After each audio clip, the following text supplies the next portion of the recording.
আসসালামু আলাইকুম। আমি মোহাম্মদ ফিরোজ আবারও হাজির হলাম আরেকটি ভিডিও নিয়ে। যে যেখানে বসে আমার ভিডিও দেখছেন, আশা করি আল্লাহর রহমতে ভালো আছেন, সুস্থ আছেন। আলহামদুলিল্লাহ, আমিও ভালো আছি, সুস্থ আছি। তো এই মুহূর্তে পোকো X2 একটি মোবাইল নিয়ে হাজির হলাম। মোবাইলটির প্রবলেম ক্যামেরা ইস্যু, মোবাইলটি ক্যামেরা আসে না। তো মোবাইলটি আপডেট দেওয়ার পরে ক্যামেরা আসে না, ব্যাক ক্যামেরা আসে না। ব্যাক ক্যামেরা ওপেন করলে স্ক্রিনটি ব্ল্যাক হয়ে থাকে, ক্যামেরা কাজ করে না। তো সাধারণত আর পোকো রেডমি মোবাইলগুলা আপডেট বিভিন্ন ধরনের সমস্যা সৃষ্টি হয়। No SIM card, camera, sound এগুলা আর কাজ করে না। তো সেক্ষেত্রে সিপিইউ রিকল করলে এই কাজগুলো সমাধান হয়। তো বন্ধুরা, আমি দেখানোর চেষ্টা করব কিভাবে একটি মোবাইলে ক্যামেরা প্রবলেম বা নো সিম কার্ড প্রবলেম হলে কিভাবে সিপিইউ রিকল করে এটা সমাধান করা সম্ভব, এটা দেখানোর চেষ্টা করব। আর আমার ভিডিও ভালো লাগলে অবশ্যই আমার চ্যানেলটি সাবস্ক্রাইব করবেন এবং পাশে থাকা বেল আইকনটি ক্লিক করে দিবেন, যাতে পরবর্তী ভিডিও নোটিফিকেশন আপনাদের কাছে পৌঁছতে পারে। তো বন্ধুরা, দেখতে থাকুন।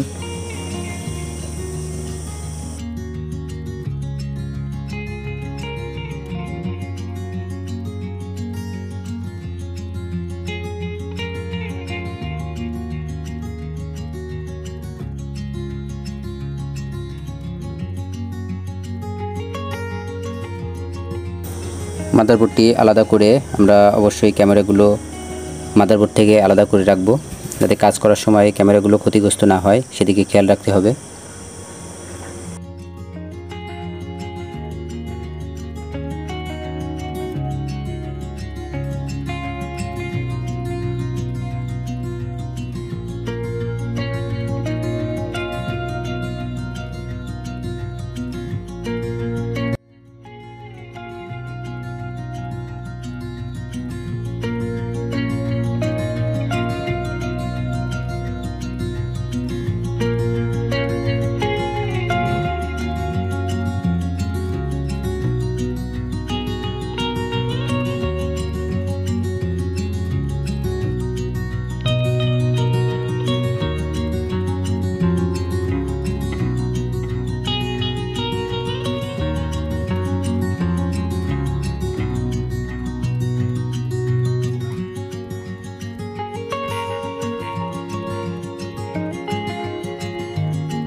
সিপিইউ তোলার পর বোর্ডের থেকে অবশ্যই মাদারবোর্ডটি ভালো করে পরিষ্কার করবেন, কোনো প্রকার গুলো যেন না থাকে এটিকে খেয়াল রাখতে হবে, এবং বলগুলো যেন সমান থাকে সেদিকটা খেয়াল রাখবেন, ছোট বড় বা উঁচু নিচু না থাকে, তাই আইসি লাগানোর সময় পরবর্তীতে কোনো রকম সমস্যা না হয়।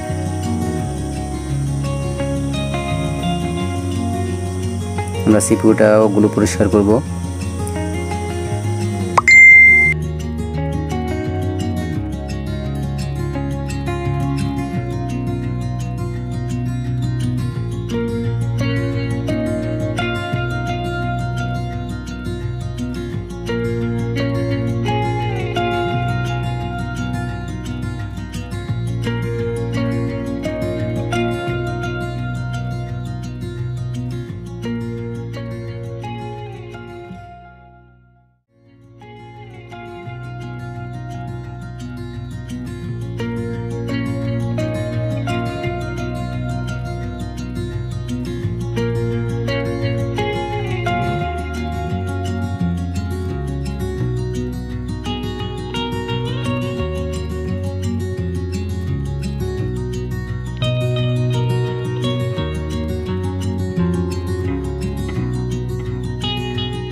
সিপিইউটি পরিষ্কার করার পর আমরা রিভলভ করব, এবং রিভলভ করার সময় যে জিনিসটা খেয়াল রাখতে হবে যে আইসিতে বলগুলো যখন আমরা করব, কোনো বল যেন আইসির ছোট বড় না হয়, সব বলগুলো যেন সমান থাকে। কারণ ছোট বড় বল হলে আমরা যখন আইসিটি মাদারবোর্ডে কানেক্ট করব, যখন হিট দিয়ে লাগাবো তখন আইসিটির বল ভিতর থেকে শর্ট হয়ে যায়, যার কারণে ফোর্ট দিয়ে রান হয় না। তো এদিকে আমরা খেয়াল রাখবো যে আইসির যে বলগুলো আমরা করব, বলগুলো যেন অবশ্যই সমান হয়, এদিকে খেয়াল রাখতে হবে।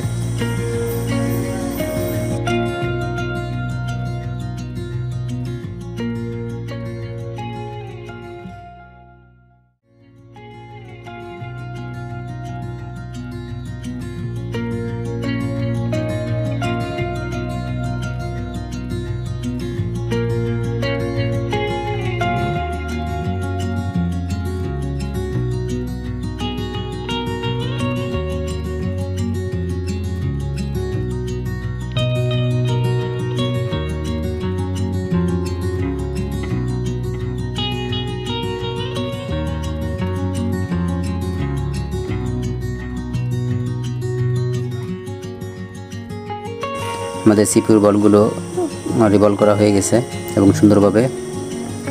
তো আমরা এটাকে হালকা পেস্ট দিয়ে একটু হিট করে নিব, যাতে বলগুলো জায়গায় চলে যায়।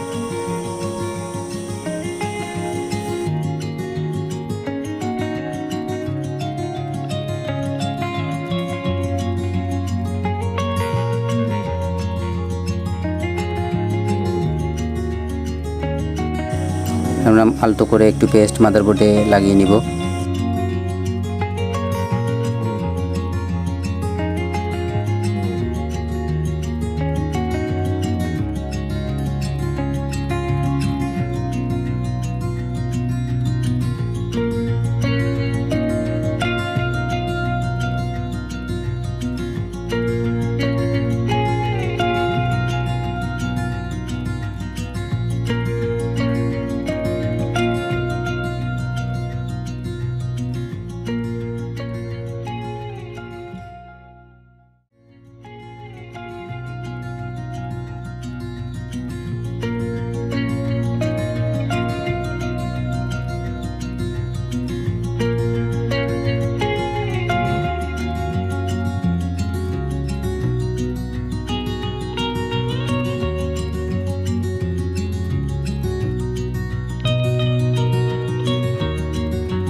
আমাদের সিপিইউ লাগানোটি কমপ্লিট হয়ে গেছে। তো আমরা বুটটি একটু ঠান্ডা করে নিব। ঠান্ডা করার পর আমরা অবশ্যই মাদারবোর্ডটি থিনার দিয়ে ক্লিন করে নিব, পরিষ্কার করে নিব, যাতে কোনো রাং বা কোনো ময়লা যে শর্ট না হয়ে যায় সেদিকে খেয়াল রাখবো। কারণ অনেক সময় শর্ট থাকার কারণে ব্যাটারি লাগিয়ে যখন ফোনটি অন করব, অনেক সময় শর্টিংয়ের কারণে ফোনটি অন নাও হতে পারে। সেদিকটা আমরা খেয়াল রাখবো যে আমাদের কোনো রাং টাং দিয়ে ফোনটি শর্ট না হয়ে থাকে।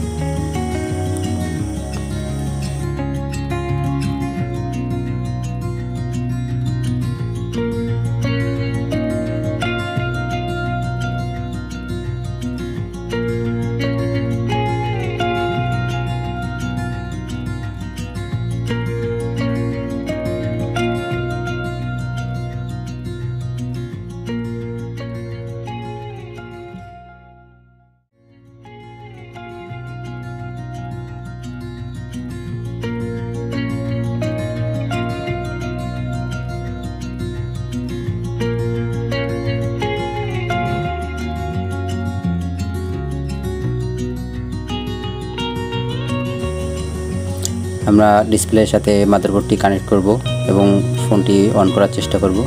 চার্জার লাগিয়ে দেখব ফোনটি চালু হয় কিনা ব্যাটারি ছাড়া। আলহামদুলিল্লাহ, দেখতেই পাচ্ছেন যে আমাদের ফোনটি আবার অন হয়ে গেছে, পোকো লেখা আসছে, চার্জ দেখাচ্ছে।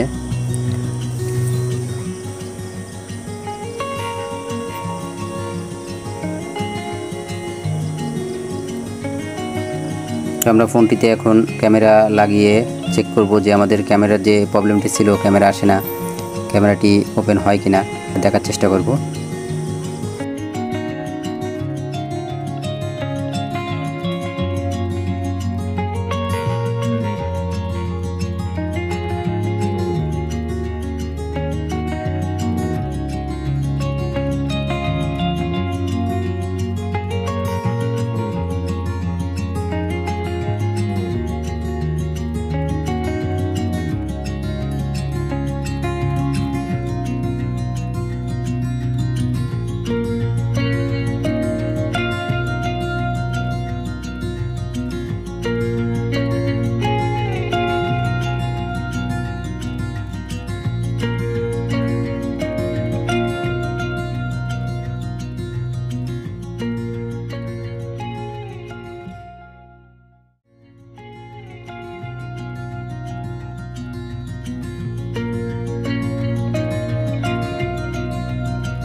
আলহামদুলিল্লাহ, দেখতেই পাচ্ছেন যে আমাদের যে ক্যামেরার যে প্রবলেমটি ছিল সেই প্রবলেমটি কিন্তু সমাধান হয়ে গেছে, আমাদের ক্যামেরা চলে আসছে।